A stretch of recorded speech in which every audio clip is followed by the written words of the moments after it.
Captain Zephala pressed her thin, feathered hands against the cold metal of the communication console. Her large, dark eyes filled with tears as she watched the security monitors. The Skarn raiders were getting closer to the communication room. She could hear their claws clicking on the floor outside. The mining colony on the moon Serenity had been peaceful for 20 years. The Cathari people were gentle. They had hollow bones like birds and stood only 4 feet tall. Their homeworld had low gravity and thin air. They were not made for fighting, but the Skarn were different. These bug-like aliens were born to fight and kill. They had hard shells on their bodies and sharp claws. Their black eyes showed no mercy. They came to steal the valuable crystals that the Cathari had been mining from the moon. 3 days ago, the Skarn ships had appeared in the sky above Serenity. They came without warning.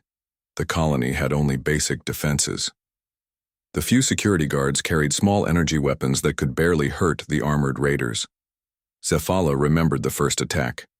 The Skarn had dropped from their ships like a dark cloud. They moved fast and killed without hesitation. Men, women, and children tried to run, but the raiders were faster. Within hours, most of the colony was dead or captured. Now only 12 Cathari were left alive. They had locked themselves in the communication center in the middle of the colony. The thick metal walls had kept them safe so far, but the Skarn were cutting through the door with their plasma torches. Soon they would break through. Zephala looked at the other survivors. Old Teshara was holding her grandson close to her chest. The little boy was only 5 years old. His parents were dead. Engineer Kolvan was trying to fix their broken weapons, but his hands were shaking too much. Dr. Nexvi was taking care of the wounded, but there was little she could do without proper medical supplies. The communication console beeped. Zephala turned back to it and began typing the distress message. Her fingers moved quickly across the alien symbols. She had to get the message out before the Skarn broke through. She typed in the common galactic language that all space-traveling races could understand. The message was simple, but desperate. They needed help. They needed someone to come and save them. The Galactic Council had peacekeeping ships, but they were far away. It would take weeks for them to arrive. But maybe someone else would hear the call. Maybe some merchant ship or explorer would be close enough to help. It was their only hope. The distress signal went out across all frequencies. It traveled through space at the speed of light, carrying the desperate plea of a dying people. The signal told anyone who could hear it that innocent people were being killed. It gave the location of Serenity and asked for immediate help. Far across space, the signal reached a human monitoring station called Horizon's Edge. The station was built on a large asteroid in empty space between star systems. Its job was to watch for dangerous asteroids and listen for distress calls from human ships. Lieutenant Kate Murphy was finishing her night shift at the communication center. She was tired and ready to go home. Her coffee had gone cold hours ago, but she kept drinking it anyway. Working the night shift meant dealing with static and background noise from deep space. Most of the time, nothing important happened. But tonight was different. Kate was checking the last set of signals when she heard something strange. It was not the usual radio noise from distant stars.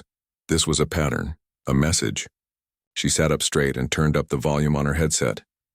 The signal was weak and broken. Parts of it were missing or unclear.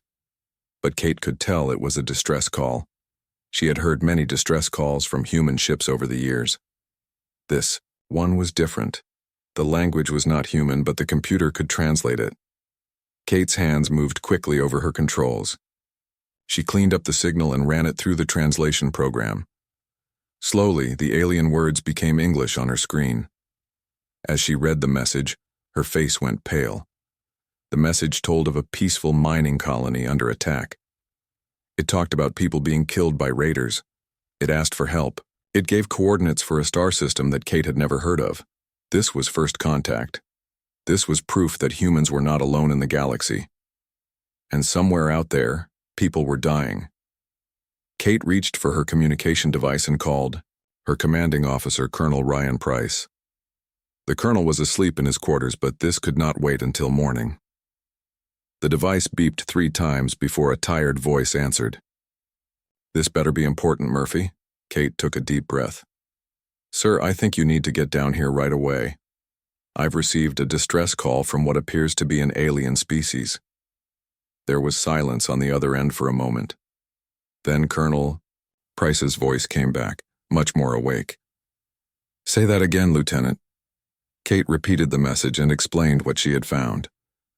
Within 10 minutes, Colonel Price was in the communication center, still wearing his sleep clothes. He read the translated message 3 times before he believed it. How far away is this system? He asked. Kate checked her star charts. About 6 days by hyperspace jump, sir.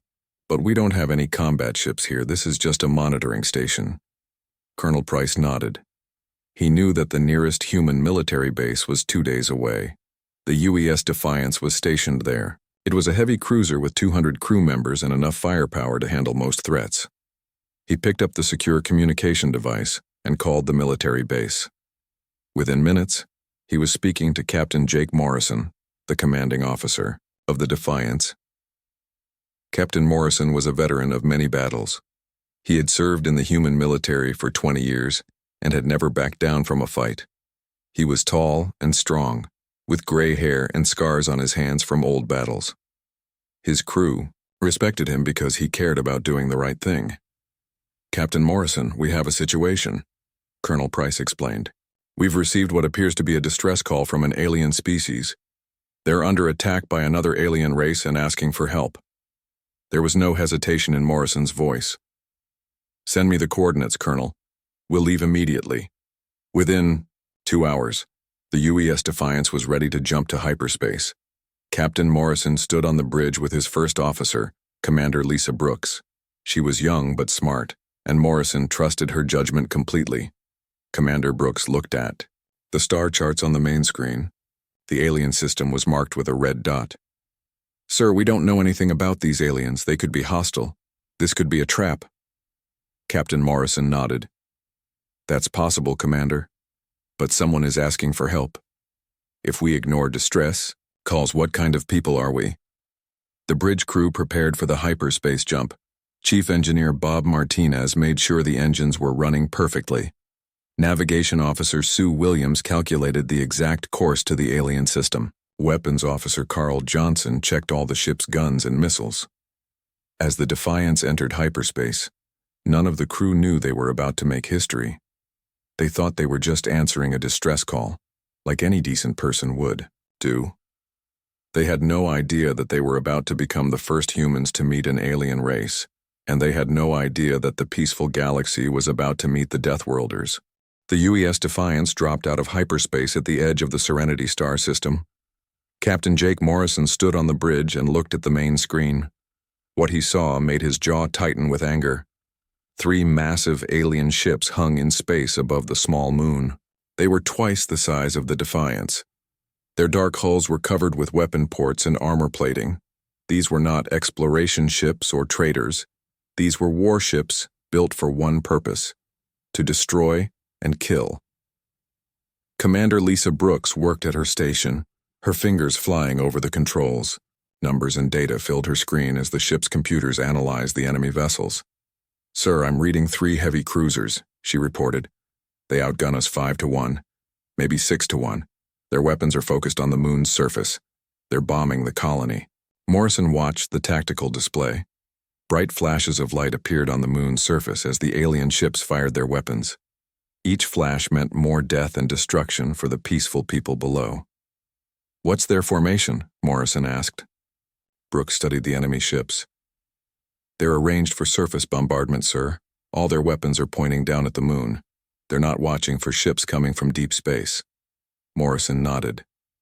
The enemy had made a mistake. They thought they were safe. They thought no one would come to help the people they were killing. Launch all fighters, Morrison ordered. Tell Major Tony Richards to prepare for a full assault. We're going to hit them hard and fast. The Defiance's fighter bay opened and 12 small ships flew out into space. Each fighter was piloted by a human who had trained for years to fly in combat. They moved in perfect formation, like a flock of deadly birds. Major Richards led the fighter squadron. He was young, but experienced. He had fought space pirates before, but never alien warships. His fighter was fast and armed with missiles and energy weapons. "All fighters, this is Phoenix Leader," Richard spoke into his radio. "We're going to hit the closest ship first. Stay tight and follow my lead." On the moon's surface, Captain Zephala heard explosions getting closer to the communication center. The Skarn had almost broken through the outer door. She held her energy pistol in her shaking hands, but she knew it would not stop the armored raiders. Old Teshara was singing a soft song to her grandson, trying to keep the boy calm. The child did not understand what was happening. He just knew that everyone was scared. Suddenly, new signals appeared on Zephala's sensors. Ships were approaching the Skarn fleet.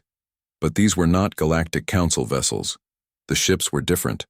They moved in ways she had never seen before. The human fighters screamed through space at incredible speed. They flew faster than any ship Zephala had ever seen. The fighters moved like they were alive, turning and twisting in ways that should have been impossible. Lieutenant Amy Chen was the youngest pilot in the squadron. She was only 23 years old, but she flew her fighter like she had been born in space. Her ship dove between the Skarn vessels, dodging their weapon fire with ease. The Skarn ships began firing at the human fighters. Their weapons were designed to destroy large, slow targets. But the human ships were small and fast. The Skarn gunners could not hit them. Amy saw an opening in the enemy ship's shields. It was a small gap, barely wide enough for her fighter. Any normal pilot would have called it impossible. But humans were not normal. She pushed her fighter to maximum speed and dove through the gap. The edges of her ship came within inches of the enemy's shield generators. One mistake would have meant instant death. But Amy did not make mistakes. Her missiles hit the Skarn ship's weapon systems. Explosions bloomed along the enemy's hull. The massive warship shuddered and began to list to one side. "Direct hit," Amy called out. "Their port weapons are down." Major Richard smiled. These aliens had no idea what they were fighting. Human pilots trained in Earth's gravity and atmosphere. They pulled G-forces that would kill most other species. Their reflexes were faster, and their coordination was better than anything the peaceful galaxy had ever seen. The Defiance moved into attack position. Captain Morrison watched the tactical display as his ship's weapons locked onto the enemy vessels. "Chief Walsh, target their engines and weapons," Morrison ordered. "I want them disabled, not destroyed." Chief Tactical Officer Danny Walsh had been in the military for 15 years. He could place a missile exactly where he wanted it. His hands moved over his controls with the skill of a master craftsman. The Defiance's weapons fired. Missiles and energy beams struck the Skarn ships with surgical precision. The humans did not try to completely destroy the enemy vessels. They aimed for specific systems, crippling the ships without killing everyone on board. This confused the Skarn commanders. In their experience, space battles were simple. You tried to destroy the enemy before they destroyed you. The idea of showing mercy or fighting with restraint was foreign to them.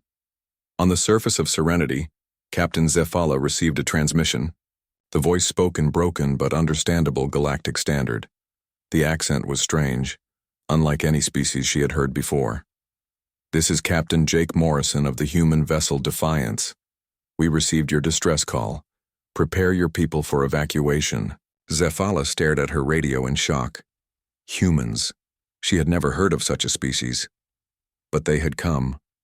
They had traveled across space to save people they had never met.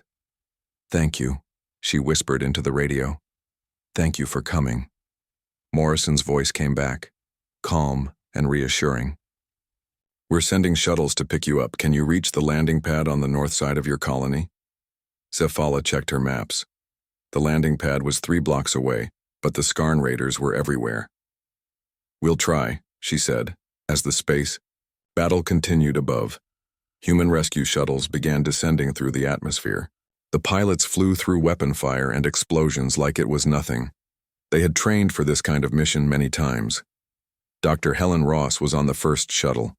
She was the Defiance's chief medical officer, and she had brought her entire medical team with her. They carried equipment and supplies to treat wounded aliens. The shuttle landed on the colony's main landing pad. Dr. Ross and her team ran toward the communication center where the survivors were hiding. They moved quickly, but carefully, watching for enemy raiders. Sergeant Mike Turner led a squad of human soldiers through the colony's streets. They wore heavy armor and carried powerful weapons. The soldiers moved with practiced efficiency, clearing buildings and securing the area around the landing pad. When the first Skarn raider appeared, Sergeant Turner was ready. The alien was 7 feet tall with a hard shell and sharp claws. Its black eyes showed no fear as it charged at the humans. Turner's rifle fired 3 times. The Skarn raider fell to the ground, its armor cracked and broken. The sergeant looked down at the alien with no satisfaction. He did not enjoy killing, but he would do it to protect innocent people. More human shuttles landed around the colony.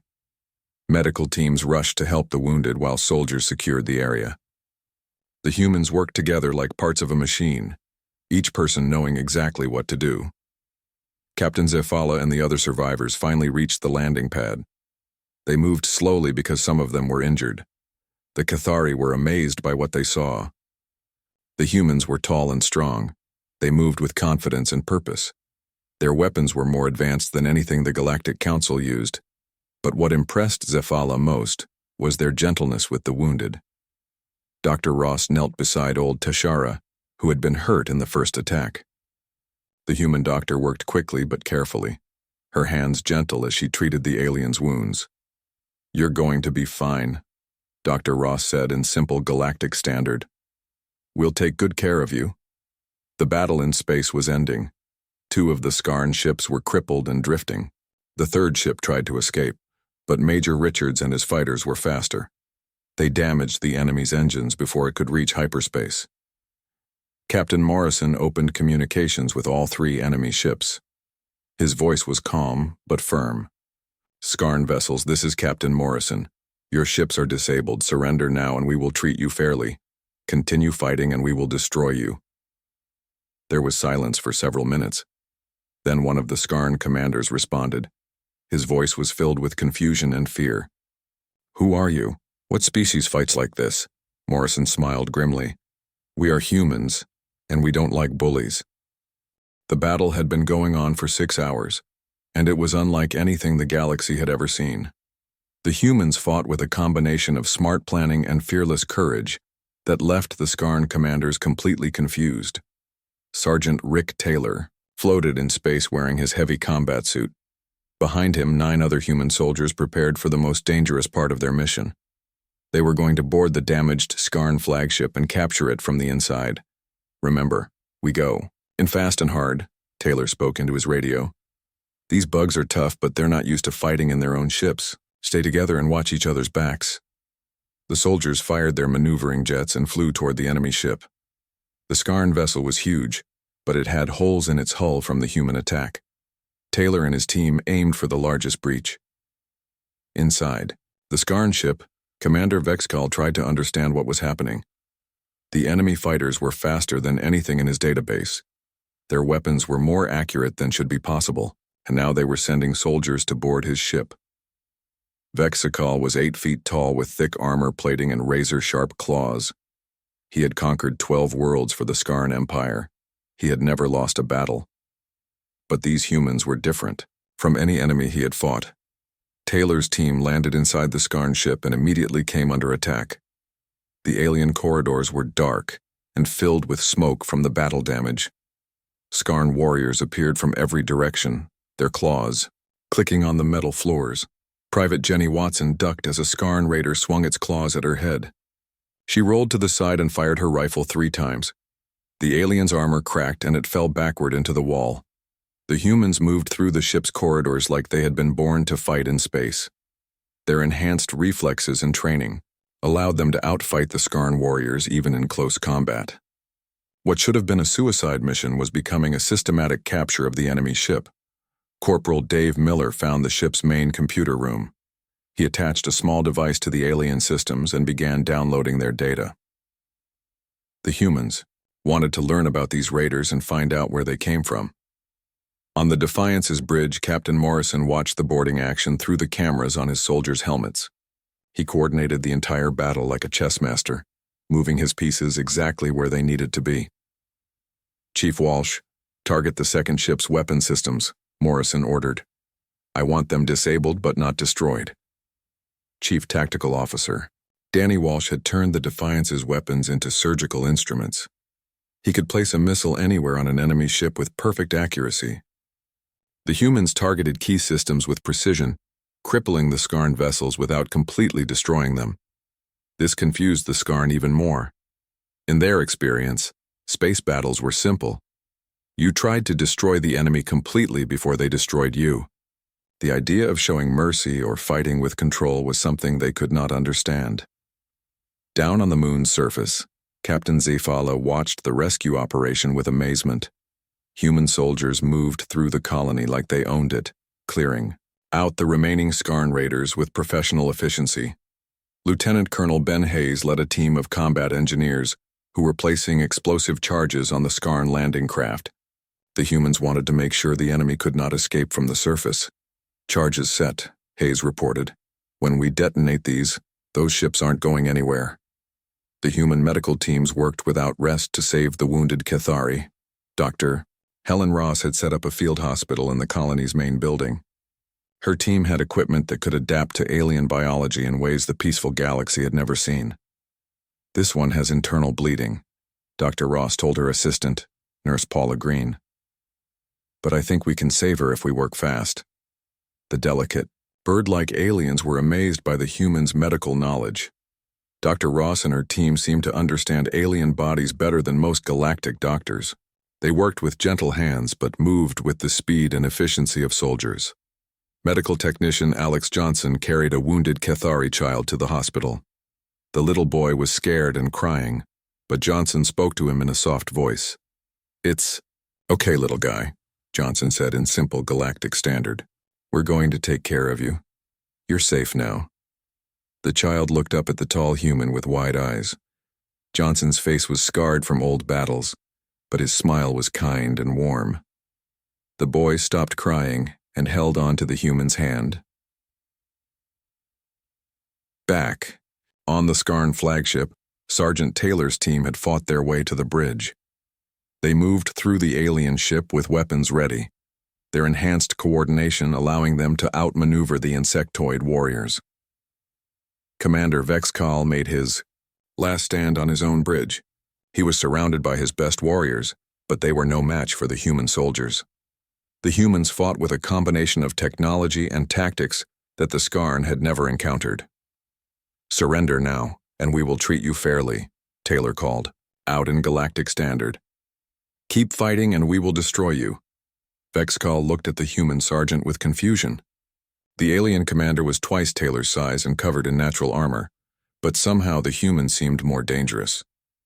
"What are you?" Vexcal asked. "What kind of species fights like this?" Taylor kept his rifle pointed at the alien commander. "We're humans. We come from a world called Earth, and we don't like bullies who attack innocent people."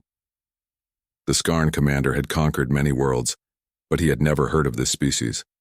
"Earth is not in our databases," he said. "That's because we're new to this part of the galaxy," Taylor replied. "But now we're here, and things are going to change." Vexcal looked around his bridge. Half of his crew was dead or wounded. The humans had captured his ship in less than an hour. He had two choices: surrender or die fighting. He dropped his weapon and raised his clawed hands. "I surrender." On the Defiance, Captain Morrison received reports from all his teams. The boarding action was successful. The surface was secure. The wounded aliens were being treated, and most importantly, no humans had been killed. Commander Lisa Brooks looked at her tactical display. "Sir, the second Skarn ship is trying to run. Should we pursue?" Morrison thought for a moment. "Let them go, Commander. They'll spread the word about what happened here.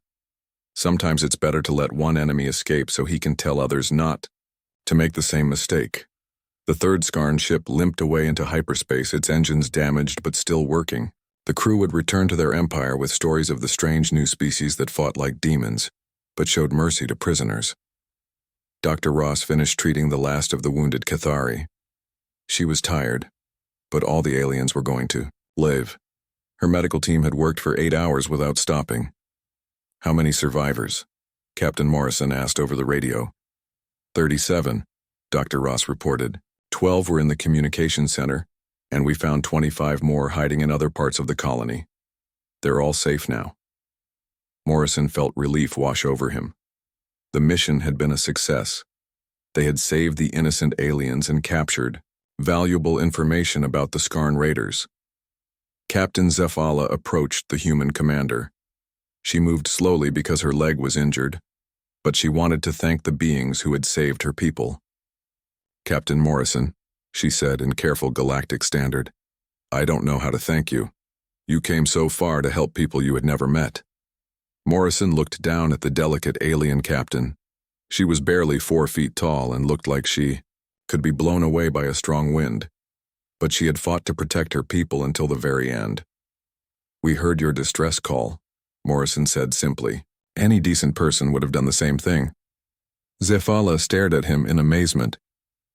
The concept was so foreign to galactic politics that she could barely understand it. These humans had traveled across space, fought a dangerous battle, and risked their lives for strangers. They asked for nothing in return. The galaxy was about to learn that the age of easy conquest was over. The Deathworlders had arrived. 2 days after the battle, Captain Morrison found himself in a situation no human had ever faced before. The Defiance's main conference room had been changed into a meeting place for the first formal talk between humans and aliens. Captain Zephala sat across from Morrison at the large table. Her thin, feathered body looked tiny in the human-sized chair. Her large, dark eyes studied every detail of the room. Everything was so different from what she knew. The human conference room was built for beings much larger and stronger than her. People. The chairs were heavy and solid. The table was made from metal that could support great weight. Even the air felt thick and rich compared to what she was used to breathing. Commander Lisa Brooks sat next to Morrison with a datapad in her hands. She had spent hours preparing information about Earth and human civilization. But she realized they knew nothing about galactic politics or alien cultures. "Please tell us about your people," Morrison said in careful Galactic standard. "We want to understand your situation better." Zephala took a small breath of the thick air. "We are the Cathari. We come from a world called Vespa High. It has low gravity and thin air. We are a peaceful people. We mine crystals and study the stars." She looked at the star charts that Commander Brooks had provided. The location of Earth was marked with a bright red dot. "You said you come from Earth, but that system is listed in our databases as uninhabitable." Lieutenant Colonel Gary Stevens, the ship's scientist who studied alien life, smiled gently. "What does your database say about Earth?"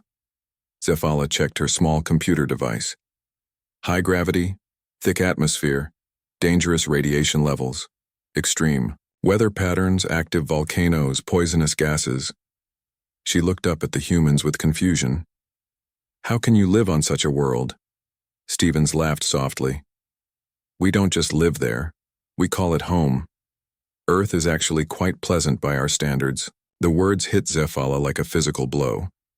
These beings were from what the Galactic Council called a death world, a planet so dangerous that no civilized species should be able to live there. Yet here they were, not only surviving but traveling between stars to help strangers. She looked around the room again with new understanding. The heavy furniture was normal for beings who lived in high gravity. The thick air was what they needed to breathe. Their tall, muscular bodies were built to survive on a world that would kill her people in minutes. "Your home world would kill us," she whispered. "And your moon almost killed us," Dr. Ross said as she entered the room. "The low gravity made some of my team sick. The thin air required us to wear breathing equipment." Dr. Ross sat down and opened her medical files. "But we adapted. Humans are good at adapting to new environments." What the doctor did not say was that by human standards, the moon's serenity was barely livable. The low gravity would weaken human bones over time. The thin atmosphere had almost no oxygen. The lack of magnetic field meant dangerous radiation from space. That the Cathari had built a successful colony there showed they were tougher than they looked, but they could never match human strength in direct combat. Communications Officer Pete Johnson joined the meeting with a new translation device. He had worked with the Cathari technicians to improve their ability to talk to each other. "The language barriers are getting easier," Johnson reported. "Their computer systems are quite advanced. different from ours but very sophisticated. Engineer Sam White brought technical specifications for both human and Cathari equipment. The differences were remarkable. Human tools were built to withstand extreme conditions. Cathari equipment was more delicate but incredibly precise. Yuri, mining equipment is amazing, White told Zephala. It can extract crystals without damaging them at all. Our equipment would probably shatter them. Zephala felt a small amount of pride. We have been miners for thousands of years. We developed special techniques to work with delicate materials. Morrison leaned forward. What can you tell us about the Skarn? Are there more of them? Zephala's feathers ruffled with fear. The Skarn Empire controls many systems. They are raiders and conquerors. They take what they want and kill anyone who tries to stop them. She activated her computer and showed them a star map. Red dots marked Skarn territory. There were dozens of systems under their control. They have been expanding for 50 years, she explained. The Galactic Council tries to stop them, but the Council believes in peaceful solutions. They send diplomats and negotiators. The Skarn kill the diplomats and take more worlds. Commander Brooks studied the map. How big are their fleets? Each major system has at least 10 warships, Zephala replied. Their main fleet has over 100 ships. They are much stronger than anything the peaceful worlds can build. Morrison exchanged glances with his officers. The Skarn Empire was larger and more dangerous than they had realized, but they had also seen how the raiders fought. The aliens relied on overwhelming force and fear. They were not prepared for enemies who fought back effectively. Dr. Stevens asked more questions about galactic civilization. He learned that there were over 200 known species in this part of the galaxy. Most of them were peaceful traders and explorers. Very few had strong military forces. What about the Galactic Council? Morrison asked. Do they have armies? Zephala made a sound that might have been a laugh. The Council has peacekeeping ships, but they are lightly armed. They are designed to stop small conflicts between trading partners. They cannot fight a real war. She looked at the humans with growing amazement. Your ship defeated 3 Skarn cruisers. The entire Council fleet could not do that. Navigator Sue Williams brought updated star charts to the meeting. She had been studying the galactic layout and trying to understand the political situation. From what we can tell, Williams said, this region of space has been peaceful for so long that most species forgot how to fight. The Skarn are taking advantage of that.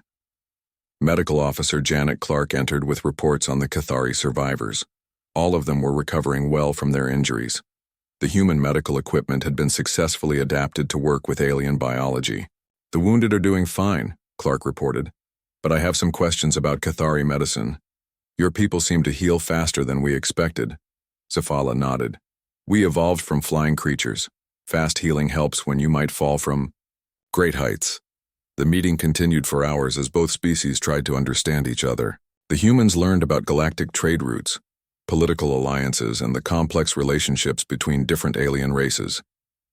The Cathari learned about human history, technology, and the incredible challenges of living on a death world. They began to understand why humans were so much stronger and more aggressive than other species. On Earth, everything tries to kill you, Morrison explained. The weather, the animals, the plants, even the ground itself. We had to become tough to survive. Zephala thought about her own peaceful world with its gentle breezes and calm seas. No wonder you fight so well. You have been fighting your entire lives. As the meeting ended, both sides realized they had much to learn from each other. The humans had military strength that the galaxy desperately needed. The Cathari had knowledge of galactic civilization that the humans required. What happens now? Zephala asked. Morrison looked at his officers, then back at the alien captain. Now we take you home safely, and then we figure out how to help this galaxy deal with the Skarn problem. Zephala felt hope for the first time in days. These humans were not just powerful warriors. They were good people who wanted to help others. The galaxy had been waiting for someone like them for a very long time. Outside the conference room, the crew of the Defiance prepared for the journey to the Cathari homeworld. They did not know it yet, but they were about to introduce the galaxy to a new kind of power. The age of easy conquest was ending. The Deathworlders had arrived, and they came in peace. 3 days later, the Galactic Council peacekeeping fleet finally arrived at the Serenity system. Admiral Vexhun of the Altari Confederation commanded the fleet from his flagship, the Crystal Dawn. The elegant ship was built from living crystal that grew into beautiful, flowing shapes. Admiral Vexhun expected to find either a destroyed colony or an ongoing battle. His crystal-based species moved slowly but thought deeply about every problem. They had been the galaxy's peacekeepers for over 1,000 years. Instead of destruction, Vexhun found human ships providing help to Cathari refugees. The alien vessels were strange and blocky compared to the graceful designs used by galactic civilization. They looked like they were built for war rather than exploration. "I am Admiral Vexhun of the Galactic Council," he transmitted to the unknown ships. "Identify yourselves and explain your presence in this system." Captain Morrison's voice came back clear and calm. "Captain Jake Morrison, representing Earth and the Human Defense Coalition. We responded to a distress call." The word Earth caused immediate alarm on the Council ships. Admiral Vexhun's crystalline features shifted from blue to deep red, which meant extreme concern among his people. "Earth is classified as a Class 12 death world," Vexhun said carefully. "Intelligent life cannot evolve under such dangerous conditions." Morrison looked at Commander Brooks and smiled slightly. "Well, Admiral, I'm afraid your classification system might need some updates." What followed was the most important moment in galactic history. Admiral Vexhun, along with representatives from 6 different species, requested permission to visit the human ship. They needed to see these Deathworlders for themselves. Captain Zephala joined the delegation. She wanted to watch as other species discovered what she had learned about humans. The conference room of the Defiance was filled with aliens of all shapes and sizes. The Altari were tall and made of living crystal. The Bendari looked like walking trees with many arms. The Kilans were small and furry with huge eyes. The Nexari had blue skin and could change their body temperature. The Karathi were slug-like beings who moved by sliding along the floor. All of them stared at the humans with a mixture of fear and amazement. "This is impossible," said Representative Kolthon of the Bendari. His tree-like body swayed as he spoke. "No species can evolve on a world with gravity 3 times normal levels." Engineer Melissa Grant demonstrated human capabilities by lifting a piece of equipment that weighed 300 pounds. She picked it up with one hand like it was a small box. The alien representatives gasped in shock. "On Earth, this would be considered light work," Grant explained. "Our children could lift objects this heavy." Pilot Major Tony Richards showed them human reflexes by catching small objects that the aliens threw at him. The items moved too fast for most species to even see, but Richards caught them all without effort. "Your reaction time is impossible," said Dr. Nexby of the Keelans. "Our best pilots cannot track objects moving that quickly." Commander Brooks brought out environmental data from Earth. The numbers on her screen made the alien delegates fall silent. "Surface temperature ranges from -40 to +50 degrees, Brooks read. "Atmospheric pressure 14 times standard galactic norm. Oxygen concentration toxic to most species. Regular seismic activity. Active volcanic systems. Severe weather patterns including hurricanes, tornadoes, and blizzards." Representative Yilmar of the Nexari checked the data 3 times. "These conditions would kill every known galactic species within hours. How do you survive?" Dr. Ross smiled gently. "We don't just survive. We thrive. Earth has taught us to adapt to any environment." She showed them human medical data. The aliens learned that human bones were 5 times denser than normal. Human muscles were packed with more fibers than should be possible. Human organs could function under extreme stress that would shut down other species completely. "Your people are living weapons," whispered Admiral Vexhun. Morrison's expression became serious. "We prefer to think of ourselves as protectors. Yes, Earth made us strong, but it also taught us to value life and help those who cannot help themselves. Engineer Sam White demonstrated human technology. He showed them tools that were forged at temperatures that would melt most alien materials. Human manufacturing processes used pressures that would crush normal equipment. Your technology is designed for extreme conditions, observed Engineer Telvin of the Karathi. Even your basic tools are stronger than our military equipment. The most shocking demonstration came when the aliens learned about human food. Nutritionist Karen Davis brought samples of common Earth foods to the meeting. This is what we call chocolate, Davis explained, holding up a small brown bar. It contains several compounds that would be poisonous to most galactic species. She offered other examples: coffee with its dangerous caffeine, spicy peppers that contained natural toxins, and fermented foods that would cause illness in alien digestive systems. You eat poison for pleasure? Asked Dr. Nexpi in amazement. Davis laughed. What's poison to you is seasoning to us. We evolved eating things that would kill other species. The revelation continued as the aliens toured the human ship. They saw humans casually working in gravitational fields that would crush most beings. They watched human technicians handle equipment at temperatures that would cook alien flesh. But what truly shocked the galactic representatives was the humans' attitude.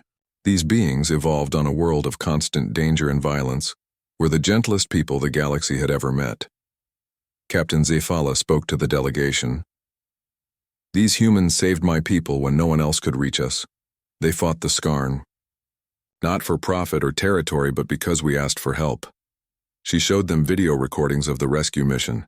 The aliens watched humans risk their lives to save beings they had never met. They saw human medical teams working for hours to treat wounded Cathari. They could have ignored our distress call, Zephala continued. They could have demanded payment for their help. Instead, they came immediately and asked for nothing in return. Admiral Vexhun found himself facing a complete change in how he understood the galaxy. The emergence of Deathworlders should have been terrifying. Beings evolved under such extreme conditions should have been conquerors and destroyers. Instead, these humans seemed to be exactly what the peaceful galaxy needed. They had the strength to fight the Skarn Empire, but they used that strength to protect others rather than conquer them. What do you want from us? Admiral Vexhun asked Morrison directly. Morrison thought carefully before answering. We want to help. We want to learn about galactic civilization.